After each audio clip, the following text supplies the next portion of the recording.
तर यो पुस्ताले के पनि देख्यो भने देशका संरचनाहरू ननासिकन, हत्या हिंसा नभइकन, अङ्गभङ्ग नभइकन, मानिसहरू नहराइकन शान्तिपूर्वक ढङ्गले पनि परिवर्तन हुन सक्ने कुरा देख्यो भन्ने कुरा थप्दिनका लागि मात्रै मैले प्रधानमन्त्रीले भन्नुभयो राम्रो भएर आयो भनेर भनिरहनु भएको छ। तर त्रिभुवन अन्तर्राष्ट्रिय विमानस्थलमा गएर हेर्नुहोस्, तपाईँको कार्यकालमा नेपाली युवाहरू दोब्बर सङ्ख्यामा नेपालमा रोजगारी नपाएर विदेशमा जान बाध्य भएका छन्। यस सन्दर्भमा तपाईँले के जवाफ दिनुहुन्छ सभामुख महोदय? नेपाली भूमि कालापानीबाट भारतीय सेना हटाउने र लिम्पियाधुरामा जनगणना गर्ने विषय किन काम भएन? नागरिकता खुलेको देश सिक्किम जस्तै बग्ने त होइन। संस्था र अहिले भर्खरै माइतीघरै मण्डलामा हेर्नुभयो भने सहकारी पीडितहरू हाम्रो रगत चुसुला जसरी हरेक नेतालाई गाली गरेर बसिरहेका छन्। मान्य रवि लामिछानेले राख्नु भएको छ कुरा त आयो, तर स्वास्थ्य सम्बन्धी पनि भर्खरै अस्पतालमा जनताले प्रत्यक्ष पायो के भनेर राख्नु भएको छ।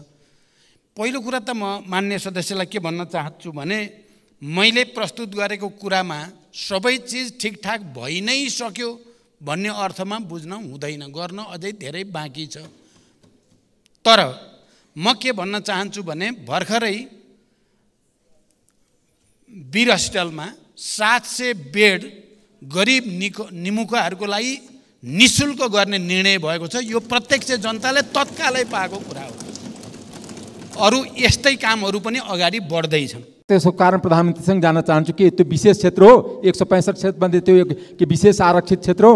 प्रधानमन्त्रीज्यू तेस्रो पटक प्रधानमन्त्री कार्यालयमा पुग्नु भएको 213 दिन भयो आज, र यो आर्थिक सूचकहरूले पनि देखाउँछ कि उहाँले जस्तो परिकल्पनाहरू, जस्तो योजनाहरू देखाउँदै हुनुहुन्छ त्यो कार्यान्वयन भइराखेको छैन यो 213 दिनमा। अब खाडीमा भेटौँ होइन, स्वदेशमै रोजगारको तिर्सना मेटौँ भन्ने खालका योजनाहरू कसरी ल्याउँदै हुनुहुन्छ? भारतको नयाँ संसद भवनमा लेखिएको मुनाल नक्साबारे नेपालको प्रधानमन्त्रीको रूपमा तपाईँको भनाइ के हो? कालापानी, लिपुलेक र लिम्पियाधुराबाट भारतीय सेना फिर्ता गर्ने कुरा कहिलेदेखि गर्नुहुन्छ? मान्य सदस्यहरू, अब उक्त जवाफका सम्बन्धमा स्पष्टीकरण माग गर्न चाहनुहुने मान्य सदस्यहरूलाई समय दिन्छु। विनियोजन विधेयक अन्तर्गत विभिन्न मन्त्रालय एवं कार्यालयहरूसँग सम्बन्धित शीर्षकहरूमाथि 2080 असार 8 र 10 गते छलफलमा भाग लिनुभएका मान्य सदस्यहरूले मात्र स्पष्टीकरणमा माग गर्न पाउनुहुने बेहोरा मान्य सदस्यहरूलाई जानकारी गराउँछु। स्पष्टीकरण माग गर्न चाहनुहुने प्रत्येक मान्य सदस्यहरूलाई 1 मिनेटको समय निर्धारण गरेको छु। मान्य सदस्यहरू, स्पष्टीकरण माग गर्न चाहनुहुने मान्य सदस्यहरूले सजिलोको लागि आफ्नो नाम सभामुखको डायसँगै बसेका सचिवालयका कर्मचारीहरूलाई 3 मिनेटभित्र लिखित रूपमा उपलब्ध गराइदिनु हुन अनुरोध गर्दछु।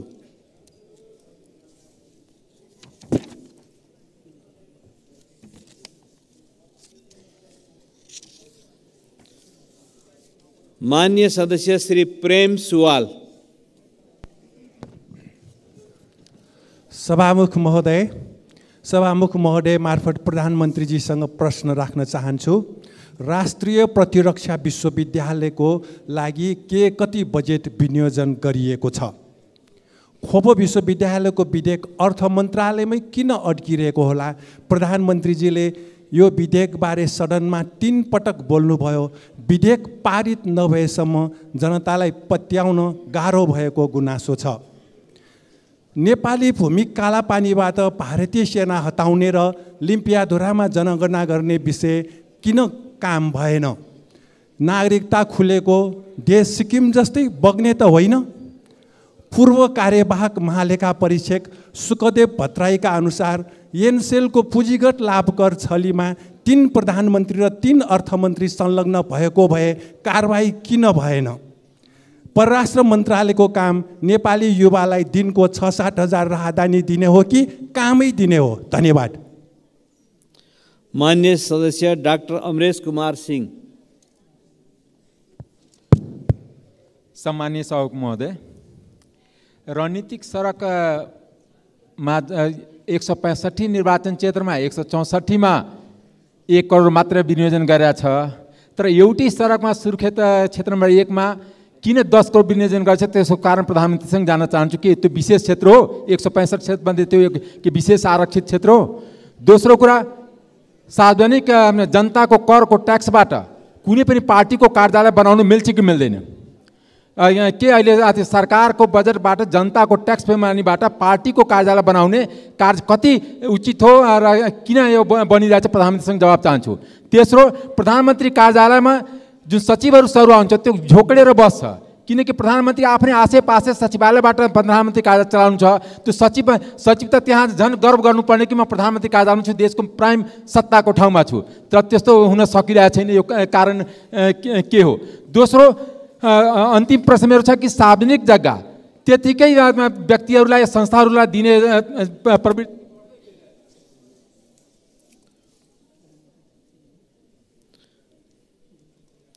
माननीय सदस्य श्री रवि लामिछाने।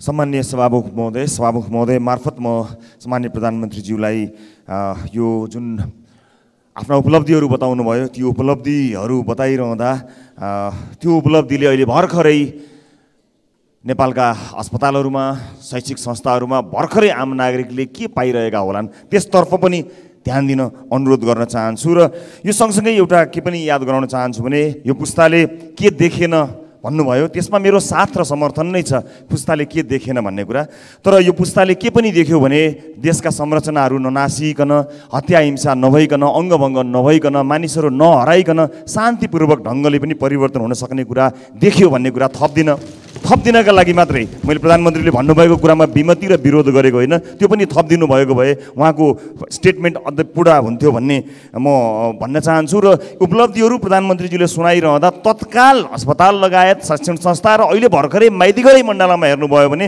सहकारी पीडितहरू हाम्रो रगत चुसुला जसरी हरेक नेतालाई गाली गरेर बसिरहेका छन्। माननीय सदस्य श्री पदम गिरी। सम्माननीय सभामुख महोदय मार्फत म प्रधानमन्त्रीज्यूलाई प्रश्न गर्न चाहन्छु। सम्माननीय प्रधानमन्त्रीज्यूले मुलुकमा चाहिँ विकासको तुफानै आएको छ भन्ने कुरा राख्नुभयो।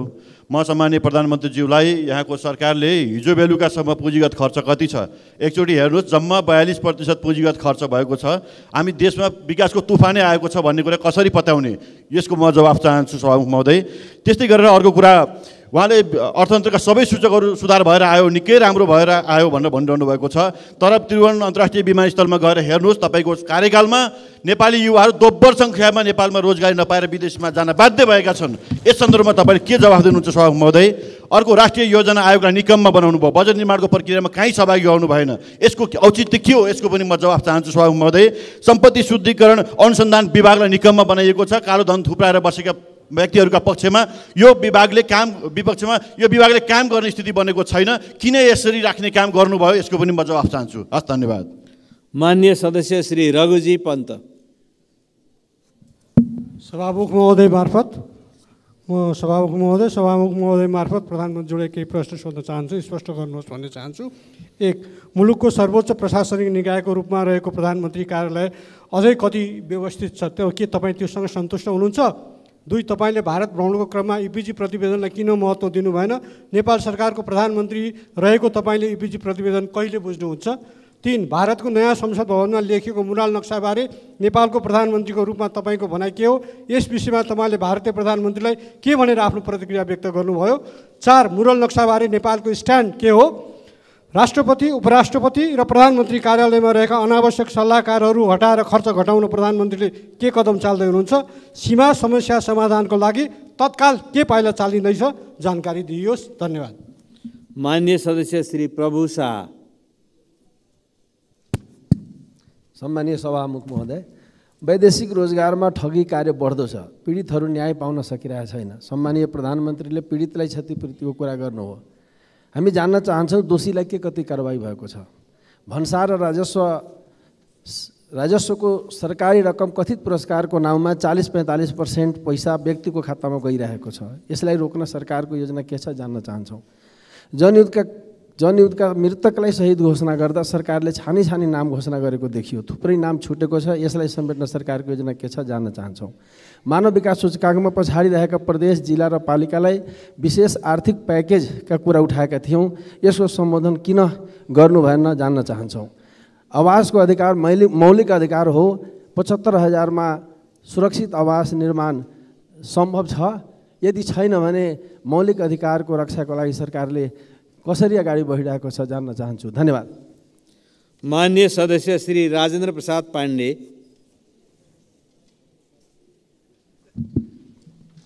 सभामुख महोदय, सबभन्दा पहिले त सम्माननीय प्रधानमन्त्रीज्यूलाई हार्दिक धन्यवाद। हामीले पटक पटक बजेट निर्माणमा सांसदहरूको भूमिका भएन भन्ने खालको कुरा उठायौँ। त्यो कुरालाई पछिल्ला वर्षमा, अब आउँदो वर्षमा त्यो कुरा सम्बोधन गर्नुभएको छ। अब माननीयले पत्र लिएर मन्त्रीका ढोका चार्नु पर्दैन जस्तो लाग्छ। सभामुख महोदय, जलाशययुक्त 1200 मेगावाटको बुढी गण्डकी र निजगढ अन्तर्राष्ट्रिय विमानस्थल यो गेम चेन्जर प्रोजेक्टको यसको शिलान्यास कहिले गर्नुहुन्छ, डेट भनिदिनुहोस्। 753 स्थानीय सरकार, 7वटा प्रदेश सरकारमा छुट्टै बनिसक्यो हुनाले अहिले केन्द्रीय राष्ट्रिय योजना आयोगको बदलिएको भूमिकालाई पुनर्संरचना गर्ने बारेमा के योजना छ? धन्यवाद। माननीय सदस्य श्री सूर्यप्रसाद ढकाल। सम्माननीय सभामुख महोदय, 24वटा राष्ट्रिय गौरवका योजनाहरूमा व्यापक भ्रष्टाचार भइरहेको छ। 3 लाखमा सम्पन्न हुने योजनाहरू 3 करोड, 5 करोडमा सम्पन्न हुने योजनाहरूलाई 70 करोड र काठमाडौँ मधेसतराई फास्ट ट्र्याकमा टेन्डर गर्दा सेटिङको आधारमा टेन्डर गरिएको छ। प्याकेज नम्बर 3, प्याकेज नम्बर 5 र 6, प्याकेज नम्बर 8, 9, 10 यसको कागजपत्र उपलब्ध गराउन पर्छ भने पनि म उपलब्ध गराउने कुरा यहाँ जानकारी गराउन चाहन्छु। र राष्ट्रिय गौरवका योजनालाई तोकेकै समयभित्र सम्पन्न गर्न र त्यहाँ भएको भ्रष्टाचारलाई नियन्त्रण गर्न, रोक्न र कामलाई चुस्त र व्यवस्थित गर्न सरकारले के गरिरहेको छ म प्रश्न गर्न चाहन्छु। माननीय सदस्य श्री वासुदेव घिमिरे। सम्माननीय सभामुख महोदय, सरकारले निजी क्षेत्रलाई उत्साहित हुने खालको देखिने गरी कुनै योजना ल्याउन सकेन। थलिएको र निरुत्साहित भएको निजी क्षेत्रलाई नजरअन्दाज गर्दै जाँदा के मुलुकको अर्थव्यवस्थामा अपेक्षित सुधार होला?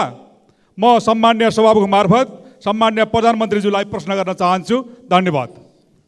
माननीय सदस्य श्री रणकुमारी बलमपाकी मगर।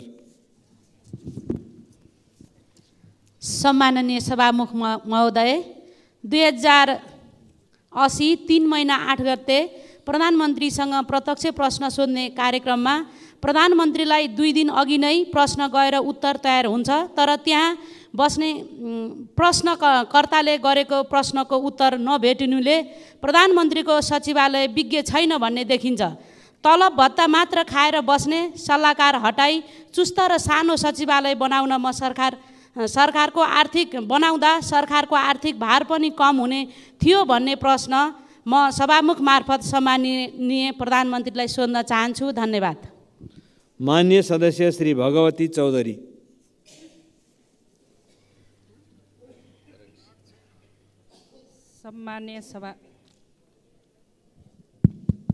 सम्मान्य सभामुख महोदय, भर्खरै सम्मान्य प्रधानमन्त्रीज्यूले व्यापार घाटा कम हुँदै गएको कुरा राख्नु भएको छ।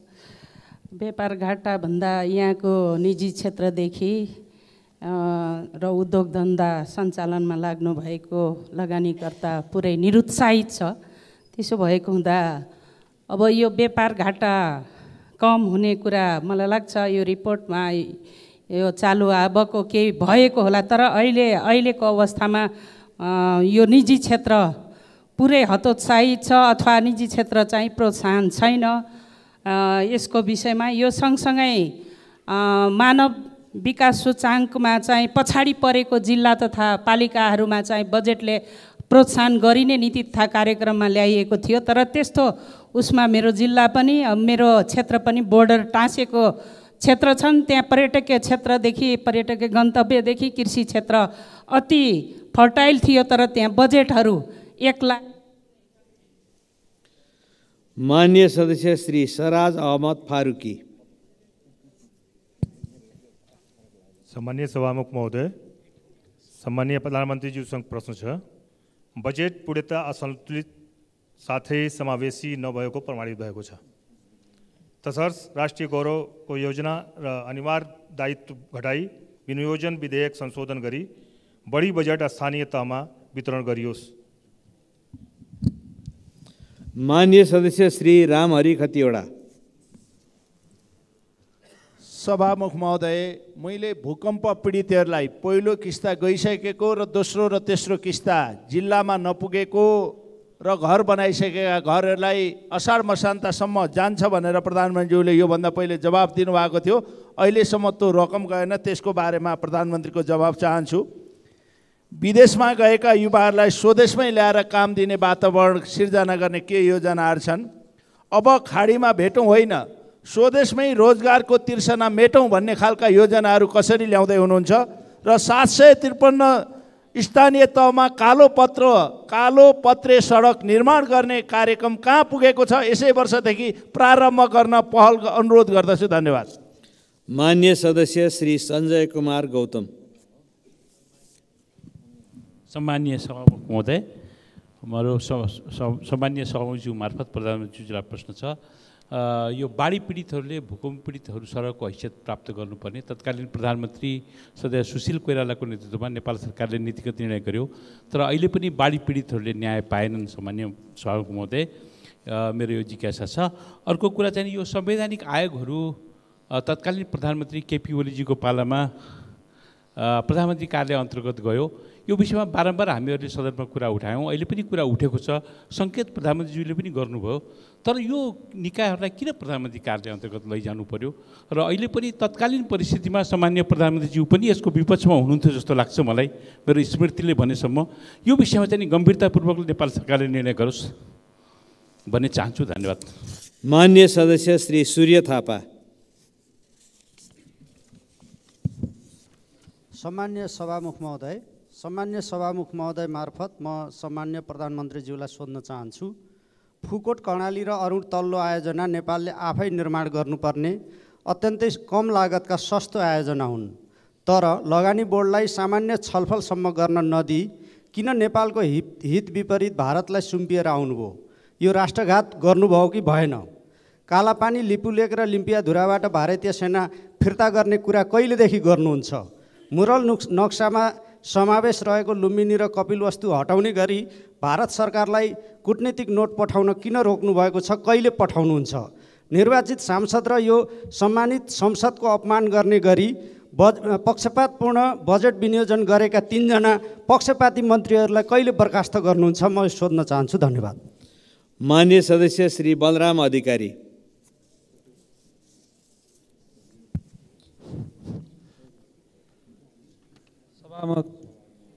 ज्यू, प्रधानमन्त्रीज्यूले सबै देश अब विकासको चरममा पुगिसक्यो, केही गर्न पर्दैन भन्ने अर्थमा भन्नुभयो। भर्खरै प्रधानमन्त्रीले यस वर्ष मलखाद सहज वितरण भएको छ, किसानहरूले प्राप्त गरेका छन् भन्नुभयो। हिजो मात्र विभिन्न जिल्लाका विभिन्न ठाउँमा घन्टौँ लाइन बसेर 5 किलो 10 किलो खाद बुझेर किसानहरू झोक्राउँदै गएका छन्। त्यसले किसानको खेती गर्नु पुरा हुन्छ? प्रधानमन्त्रीज्यू, विभिन्न जिल्लाका कृषि सामग्री संस्थानमा सोद्धा मुलुकमा रहेको अहिलेको डिपोजिट खाद र भारतबाट ल्याउने भनिएको खादले 1/3 किसानलाई पनि पुग्दैन भनेर रिपोर्ट गर्छन्। यहाँले सोद्धा हुन्छ, अनि 1/3 किसानले खाद पाएर अरू किसानको खेती हुन्छ कि हुन्न? म प्रश्न गर्न चाहन्छु। धन्यवाद। माननीय सदस्य श्री अर्जुन नरसिंह केसी। सभामुख महोदय, सर्वप्रथम त बजेट निर्माणमा देखिएको असन्तुलनलाई अब आइन्दा नदोरियोस् भन्ने दृष्टिकोणले प्रधानमन्त्रीले संसदको संलग्नताको जो कुरा गर्नुभएको छ त्यसको म हार्दिक स्वागत गर्छु। प्रधानमन्त्रीजीले यो वर्ष चाहिँ 78,000 टन मलाउँदैछ भन्नुभयो। हरेक वर्ष चाहिँ 5,40,000 न्यूनतम मेट्रिक टनको आवश्यकता पर्छ र गत वर्ष 3,40,000 मेट्रिक टन भन्दा बढ्ता आएन। गाउँ गाउँमा चाहिँ यो काला बजारियाले जति पनि मल बिक्री गर्न सक्छन्, तर अहिले यो के अरे धानको सिजन छ, मकैको सिजन छ, गाउँ गाउँमा मलको हाहाकार छ। यो हाहाकार अर्को वर्ष हामीले भोग्नु पर्छ कि पर्दैन? अहिले अन्यत्र अरू विषय भन्दा म प्रधानमन्त्रीलाई खालि एउटै यो कुरामा विश्वस्त भएर जिल्ला जान पाइयोस्। 5 वर्षभित्रमा 58% विदेशी कृषिजन्य आयातको निर्यात भएको छ भने 5 खरब रुपियाँ चाहिँ नि यो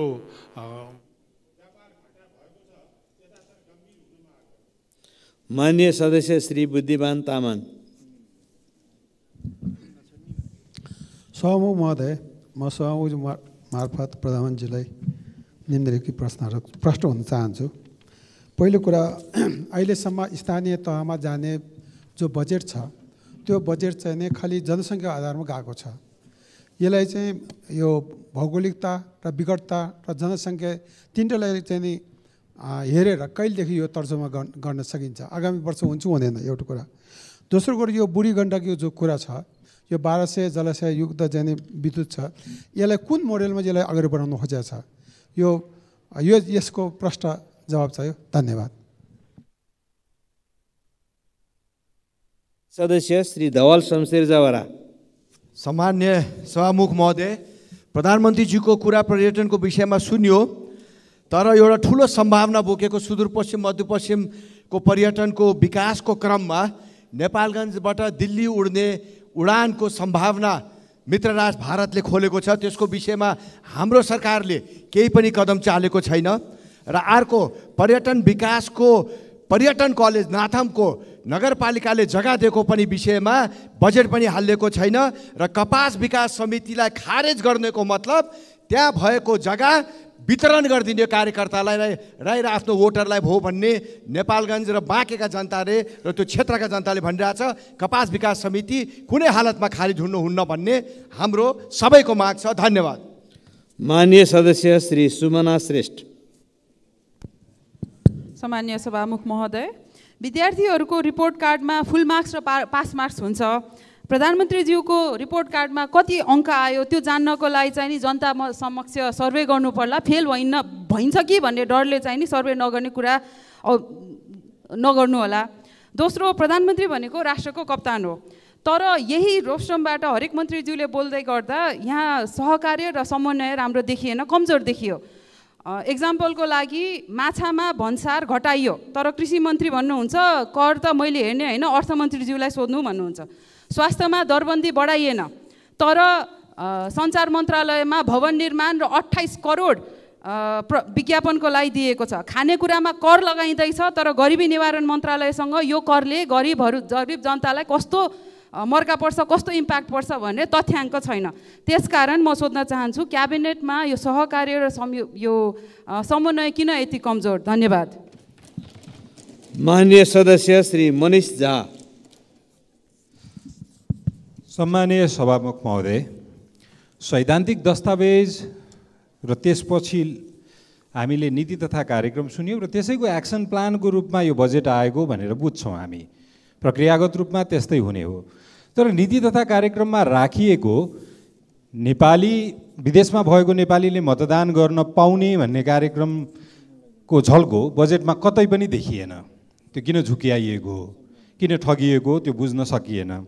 अर्को, आत्मनिर्भरताको कुरा गर्नुहुन्छ, तर आत्मनिर्भर हुँदै गर्दाखेरि आत्मनिर्भर भइसकेको कुखुरा र माछा लगायतको क्षेत्रमा किन आयातमा शुल्क हटाइएछ, कर हटाइँदैछ, त्यो बुझिएन। प्रधानमन्त्रीज्यू तेस्रो पटक प्रधानमन्त्री कार्यालयमा पुग्नु भएको 213 दिन भयो आज, र यो आर्थिक सूचकहरूले पनि देखाउँछ कि उहाँले जस्तो परिकल्पनाहरू, जस्तो योजनाहरू देखाउँदै हुनुहुन्छ त्यो कार्यान्वयन भइराखेको छैन यो 213 दिनमा। त्यसैले उहाँको आशयलाई पत्याउने आधार। माननीय सदस्य श्री ईश्वर बहादुर रिजाल। सम्माननीय सभामुख महोदय, तत्कालीन प्रधानमन्त्री केपी शर्मा ओलीको पालामा राष्ट्रिय अनुसन्धान विभाग, राजस्व विभाग र सम्पत्ति शुद्धिकरण विभाग, त्यसको ग्राभिटीलाई हेरेर प्रधानमन्त्रीको मातहतमा प्रधानमन्त्रीको कार्यालयमा राखियो। त्यो राख्दाखेरि त्यतिखेर विपक्षका साथीहरूले केपी ओली सर्वसत्तावादी भएको ठुलो आरोप लाग्यो। तर अहिले ती विपक्षी साथीहरू अहिले सत्तामा हुनुहुन्छ। त्यसकारण हिजो लगाइएको आरोप मिथ्या थियो भन्ने पुष्टि भयो। त्यो हिजोको त्यो विरोध यता संसदको रेकर्डमा होला, त्यो हटाउने बेला भनेर म सभामुख मार्फत प्रधानमन्त्रीलाई प्रश्न गर्छु। माननीय सदस्यहरू, विनियोजन विधेयक अन्तर्गत विभिन्न मन्त्रालय एवं कार्यालयहरूसँग सम्बन्धित शीर्षकहरूमाथि 2080 साल असार 8 र 10 गते छलफलमा भाग लिनुभएका माननीय सदस्यहरूलाई मात्र स्पष्टीकरणमा सहभागी गराइएको बेहोरा म जानकारी गराउँछु। माननीय सदस्यहरू, अब सम्माननीय प्रधानमन्त्री श्री पुष्पकमल दाहाल प्रचण्डलाई उक्त स्पष्टीकरणको सम्बन्धमा स्पष्ट पार्न अनुमति दिन्छु।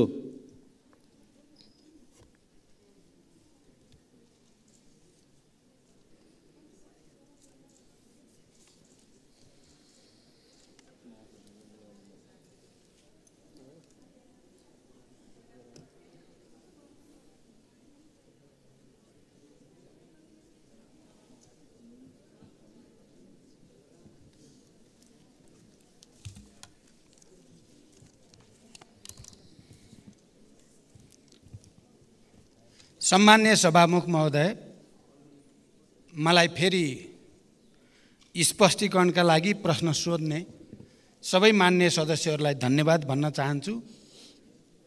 पहिला हाम्रो मान्य प्रेम सुवालजी, जो हरेक विषयमा आफ्नो धारणा बडो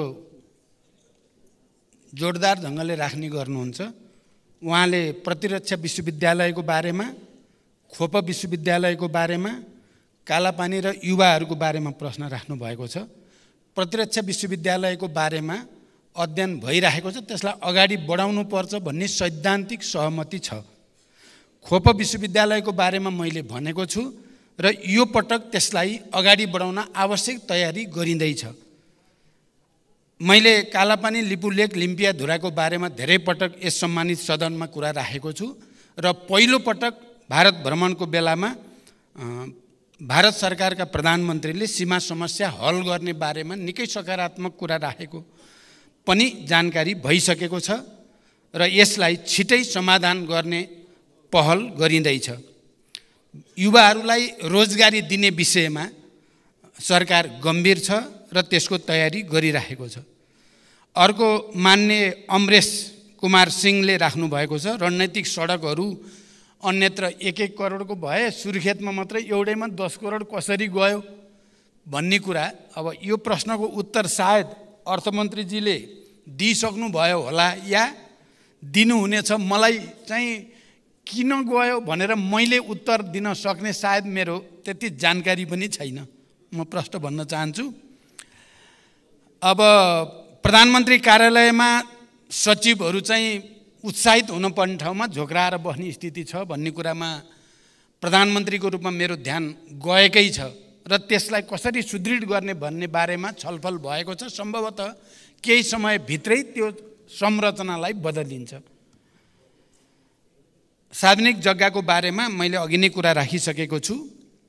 अर्को मान्य रवि लामिछानेले राख्नुभएको छ, कुरा त आयो तर स्वास्थ्य सम्बन्धी पनि भर्खरै अस्पतालमा जनताले प्रत्यक्ष पायो के भनेर राख्नुभएको छ।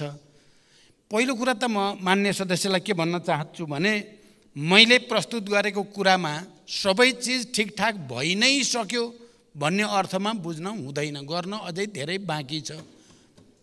तर म के भन्न चाहन्छु भने भर्खरै वीर हस्पिटलमा 700 बेड गरिब निमुखाहरूको लागि निःशुल्क गर्ने निर्णय भएको छ। यो प्रत्यक्ष जनताले तत्कालै पाएको कुरा हो। अरू यस्तै कामहरू पनि अगाडि बढ्दैछन्। अर्को मान्यले राख्नुभयो, एउटा पुस्ताले यो देखेन भन्दा नदेखेर भएको फाइदा पनि जोड्नुहोस् भन्नुभएको छ। त्यसको लागि धन्यवाद, त्यो जोड्नु उचितै हुन्छ भन्ने लाग्छ मलाई। अब मान्य पदमगिरीले देशमा विकासको तुफानै आए जस्तो गरी प्रस्तुत हुनुभयो। मैले तुफानै आइसक्यो भनेकै होइन। हामी सबैले दृढ इच्छा शक्तिका साथ सुशासन र विकासको निम्ति काम गर्ने हो भने असम्भव छैन भन्न खोजेको हो। मैले निराशा र कुण्ठा होइन, अविश्वास र आशंका होइन, विश्वास र दृढताको निम्ति अपिल गरेको हो। तुफान आइसकेको छैन, तर मलाई के लाग्छ भने अहिले जसरी काम सुरु भएको छ, त्रिदेशीय साझेदारी 10,000 मेगावाट 10 वर्षमा या अरू थुप्रै कामहरू जसरी सुरु भएका छन् त्यो अगाडि जाने हो भने तुफान आउन चाहिँ सक्छ नेपालमा छिटै। योजना आयोगको बारेमा हामीले के भनेका छौँ भने योजना आयोगलाई अझ प्रभावकारी बनाउने बारेमा राजनीतिक तहमा पनि र सरकारमा पनि नयाँ छलफल हुनुपर्छ भनेर हामीले छलफल सुरु गरेका छौँ। मान्य रघुजी पन्तले तपाईँ सन्तुष्ट हुनुहुन्छ प्रधानमन्त्री कार्यालय सचिवालय यो सबैबाट भन्नुभएको छ। म सन्तुष्ट वास्तवमा छैन र अब सन्तुष्ट हुनको निम्ति केही नयाँ गर्न चाहेको छु। रघुजी पन्त जस्ता मान्य सदस्यहरूले राम्रो सुझाव दिनुभयो भने म पालन गर्छु। इपिजी प्रतिवेदनको बारेमा चाहिँ यो पटक मैले आफ्नो ढङ्गले छलफल अगाडि बढाएको छु र मलाई विश्वास छ केही समयभित्रै यो बुझ्ने काम हुन्छ भन्ने मलाई त्यो विश्वास बोकेर आएको छु मैले। तर म मान्य सदस्यलाई के भन्न चाहन्छु भने अघि पनि त प्रधानमन्त्री हुनुहुन्थ्यो, अघि पनि त सरकार थिए, उहाँहरूले सबै भ्याइदिएको भए त मैले गर्नै पर्दैन थियो नि।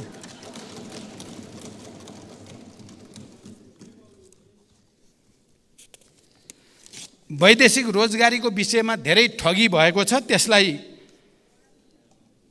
चाहिँ दोषीलाई कारबाही गर्न पर्यो ठगहरूलाई भन्ने सुझाव मान्य प्रभु शाहले राख्नु भएको छ। त्यसलाई पनि मान्य सदस्यहरूले ठोस रूपमा राखिदिनु भयो भने सरकार ठगहरूलाई कारबाही गर्न तयार छ। शहीदहरूको नाम छुटेको छ भन्ने कुरा साँचो हो र छुटेकाहरूलाई संलग्न गराउने नीतिगत निर्णय सरकारको भइसकेको छ। आवासको विषयमा पनि मैले राखिसकेको छु। मान्य राजेन्द्र पाण्डेले बुढी गण्डकी परियोजनाबारे कहिले ठोस रूपमा चाहियो भनेर अलि जोड दिएर राख्नु भएको छ। मैले यसै महिनाभित्र बुढी गण्डकी परियोजनालाई अगाडि बढाउनको निम्ति कार्यालय उद्घाटन गर्ने र शिलान्यास प्रक्रिया पनि सम्पन्न गर्ने भनेर मैले सम्बन्धित अधिकारीलाई भनेको छु। मलाई विश्वास छ यसै महिनाभित्र बुढी गण्डकी परियोजना अगाडि बढाउने नयाँ कार्यालयको उद्घाटन हुन्छ। मैले भन्ने त्यही हो। अर्को निजगढ एयरपोर्टको बारेमा मैले धेरै पटक यस सम्मानित सदनमा राखेको छु। हामीले जो फास्ट ट्र्याक निर्माण प्रक्रिया अगाडि बढेको छ त्यो फास्ट ट्र्याक चाहिँ निजगढ एयरपोर्टसँग लिङ्क गरेर अगाडि बढाइएको हो। त्यसकारण निजगढ एयरपोर्टलाई यथाशीघ्र अगाडि बढाउन सरकार प्रतिबद्ध छ। अर्को मान्य सदस्य सूर्य ढकालले ठुला आयोजनाहरूमा भ्रष्टाचार भएको कुरा र त्यो लागत बढ्दै गएको कुरा राख्नु भएको छ। त्यो हामी सबैको निम्ति गम्भीर चासो र चिन्ताको विषय हो। फास्ट ट्र्याकको विषयमा पनि उहाँले त्यो विषय राख्नुभयो। फास्ट ट्र्याक राष्ट्रिय गौरवको आयोजना र महत्त्वपूर्ण रणनीतिक आयोजना पनि हुनुको नाताले मैले प्रधानमन्त्रीको रूपमा त्यसको अवलोकन मन्त्रीहरू समेत सम्बन्धित अधिकारीहरू समेत लिएर गएर अवलोकन गरेँ। त्यहाँका इन्जिनियरहरूका नेपाली सेनाका प्रमुख समेत सबै पदाधिकारीहरूका कुराहरू पनि सुने। पक्कै पनि त्यो सुरुमा चाहिँ जो लागत अनुमान गरिएको हो त्योभन्दा बढेको चाहिँ छ। कामको प्रगति पनि जसरी अपेक्षित हो त्यसअनुसार भएको चाहिँ छैन। तर उहाँहरूले दिएका तर्क हेर्दा केही तर्कहरू चाहिँ फेरि तथ्यसङ्गत छन्। किनभने कोभिड-19 का कारणले झन्डै 2-2.5 वर्ष त काम अगाडि बढ्नै सकेन। त्यसले गर्दा पनि लागत बढेको हो भन्ने कुरामा केही तथ्य छ। तर पनि म यो तर्क गरेर राष्ट्रिय गौरवका आयोजनाहरूको काम ढिलो हुने, त्यहाँभित्र हुने व्यथितिहरूलाई रोक्ने कुराको आवश्यकताबारे म पन्छिन हुँदैन भन्ने म विश्वास व्यक्त गर्न चाहन्छु।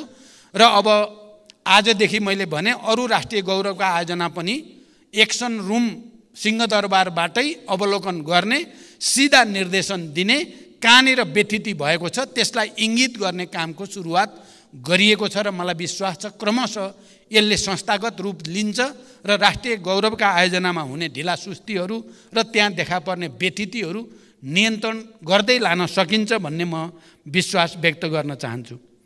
त्यस्तै मान्य वासुदेव घिमिरेले निजी क्षेत्रलाई नजरअन्दाज गरियो भन्ने कुरा राख्नु भएको छ। मैले प्रधानमन्त्रीको हैसियतमा सबभन्दा पहिलो निर्णय नै सार्वजनिक र निजी क्षेत्रको सहकार्यलाई उच्च प्राथमिकताको साथ राखिएको छ र अहिलेको बजेटमा पनि निजी क्षेत्रले धेरै कुरा सकारात्मक आएका छन्, केही कुरा अझै त्यसलाई मिलाउन पर्छ भन्ने सुझावहरू दिएको पनि मैले सुनेको छु। फेरि पनि निजी क्षेत्रलाई विश्वासमा नलिइकन र निजी क्षेत्रलाई विकास प्रक्रियामा सामेल नगरिकन देशले आर्थिक प्रगति गर्न सक्दैन भन्ने कुरामा सरकार प्रष्ट छ र त्यो वातावरण बनाउन कोसिस भइरहेको छ। त्यसै गरिकन बलमपाखी मगर मान्नेले